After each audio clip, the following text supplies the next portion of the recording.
gotta get off the fence, yeah, yeah. You gotta get off the fence, uh-huh. You gotta get off the fence, yeah, yeah. You just can't straddle no more.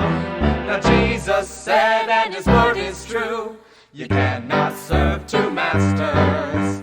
You can't love one and the other one too. Your life will be a disaster. You gotta get off the fence, yeah, yeah. You gotta get off the fence, uh-huh. You gotta get off the fence, yeah, yeah. You just can't straddle no more. Now as for me, I'm just a fool. That's right, a fool for Jesus. We heard his voice and made our choice. We'll follow where he leads us. You gotta get off the fence, yeah, yeah. You gotta get off the fence, uh-huh. You gotta get off the fence, yeah, yeah. You just can't straddle no more.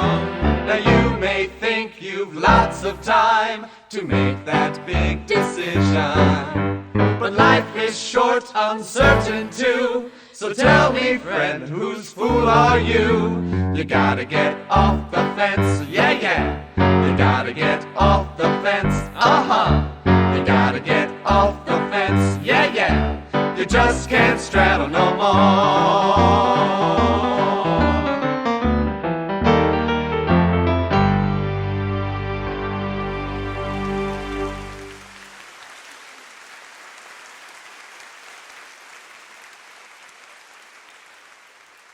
Night after night, 7 days a week, the chapel doors of the Helping Hand Mission were open to one and all.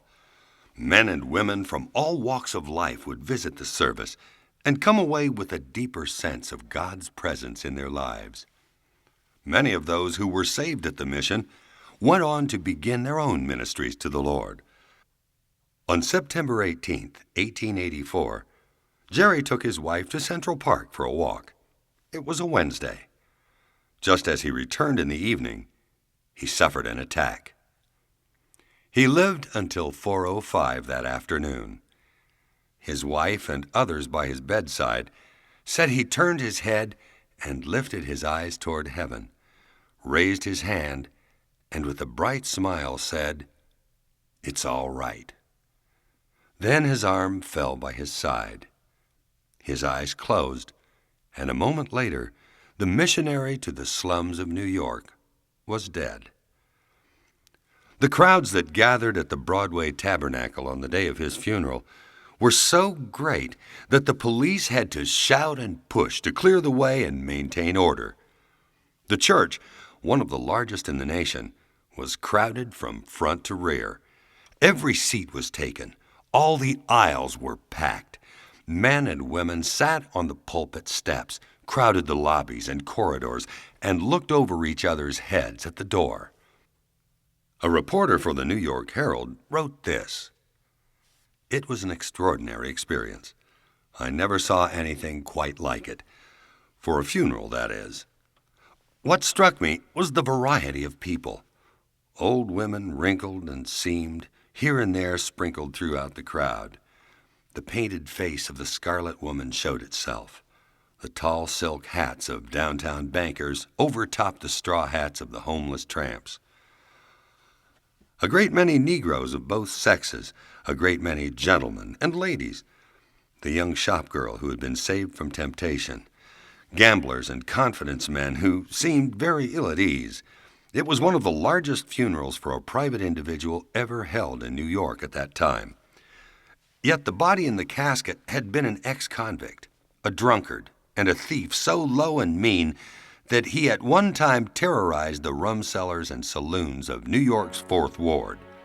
An unbelievable experience, one that I will never forget." The crowds that came to his funeral probably expected that McAuley's work and perhaps even his memory would not last beyond his death. But both lived on.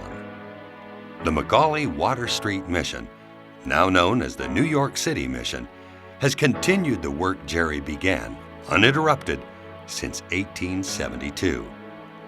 There are now hundreds of gospel rescue missions all over the country. Many of them are flowers from the seeds that Jerry McAuley planted. New missions are opening up their doors to the suffering poor every year. There are missions abroad that can be traced directly or indirectly to McAuley's efforts. More than a century has passed since he began his labors, and the number of men and women who have been helped probably runs into the millions. Long live the memory of Jerry McAuley. Soup's on, come and get it, boys. Soup's on, come and get it, boys. I will feed your hungry bodies while I feed your hungry souls. And I'll tell you about my Jesus. Yes, I'll tell you about my Jesus. I will tell you how my Jesus made me whole.